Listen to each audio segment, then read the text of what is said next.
প্রিয় নবম শ্রেণীর ছাত্রছাত্রীরা, আজকে তোমাদের ইতিহাসের আবারও একটা কোশ্চেনের সেট নিয়ে আসি। তো তোমাদের বিভিন্ন স্কুলে যেসব স্কুলে পরীক্ষা হয়ে গেছে, তো সেখান থেকে বাঁকুড়া জেলার একটা প্রশ্নপত্র নিয়ে আসি। এই সেটে অনেকেই পরীক্ষা দিচ্ছে ইতিমধ্যে, এবং আগস্টেও এই সেটে অনেকগুলো পরীক্ষা হবে। তো দেখো, এখানে 40 নম্বরের পরীক্ষায় 1 ঘন্টা 30 মিনিট সময়। এখানে বিভাগ কতে কি দিয়েছে, বিভাগ কতে তোমাদের 8টা এমসিকিউ প্রশ্ন থাকবে, তার মধ্যে কোনো অথবা থাকবে না, প্রতিটাই তোমাদের করতে হবে। যখন প্রশ্নগুলো আমি দেখো আলোচনা করছি, ভিয়েনা সম্মেলনে যোগ দেয়নি এদের মধ্যে কে?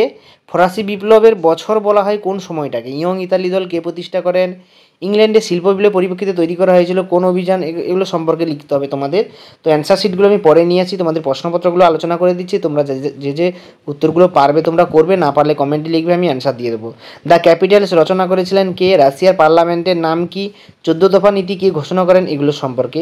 বিভাগ খতে আমরা যাব, এখানে সত্য মিথ্যা 8টা নির্ণয় করতে হবে তোমাদের, এরকমই থাকবে প্রশ্নপত্র।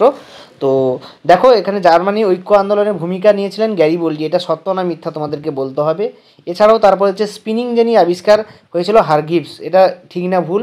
ইউরোপ মহাদেশে মহানন্দা দেখা দেয়, এটা ঠিক না ভুল বলতে হবে তোমাদের। এখানে সত্য মিথ্যা না, তোমাদের 2-এর দাগের বিভাগ খতে 8 নাম্বার টোটাল থাকবে, যার মধ্যে শূন্যস্থান পূরণও আছে, সেগুলোও করতে হবে তোমাদের।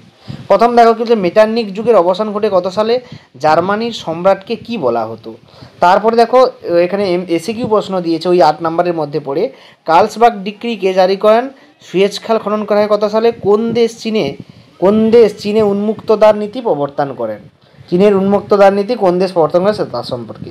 বিভাগ গতে তোমাদের কি দিয়েছে দেখো, বিভাগ গতে তোমাদের 4টে প্রশ্ন করতে হবে, এবং দেওয়া থাকবে 6টা, প্রত্যেকটা 2 নাম্বার করে প্রশ্ন। তো কি কি প্রশ্ন দিয়েছে দেখো, প্রথমে বলেছে মুসোলিনি কে ছিলেন? জাতিসংঘ কেন ব্যর্থ হয়?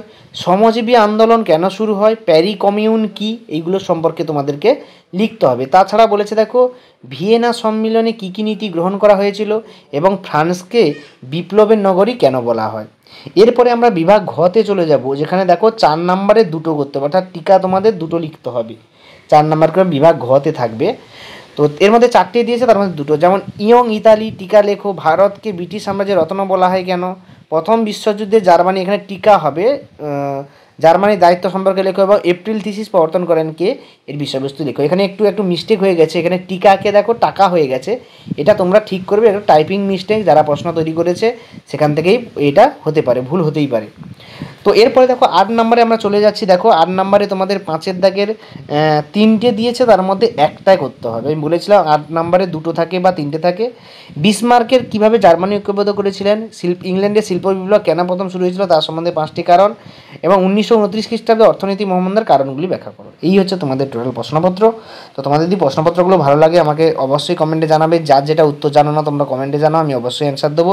সকলকে ধন্যবাদ, দেখা যাচ্ছে পরের ভিডিওতে, পরের প্রশ্নপত্র নিয়ে আলোচনা করা হবে। প্রতিদিন যেসব পরীক্ষা হচ্ছে তাদেরই প্রশ্নপত্রগুলো আমি এক এক করে দিচ্ছি। তো তোমরা চ্যানেলটার সঙ্গে জুড়ে থাকো, যারা নতুন অবশ্যই সাবস্ক্রাইব করবে, লাইক করবে, শেয়ার করবে, এবং বন্ধুদের মধ্যে অবশ্যই শেয়ার করবে প্রশ্নগুলো।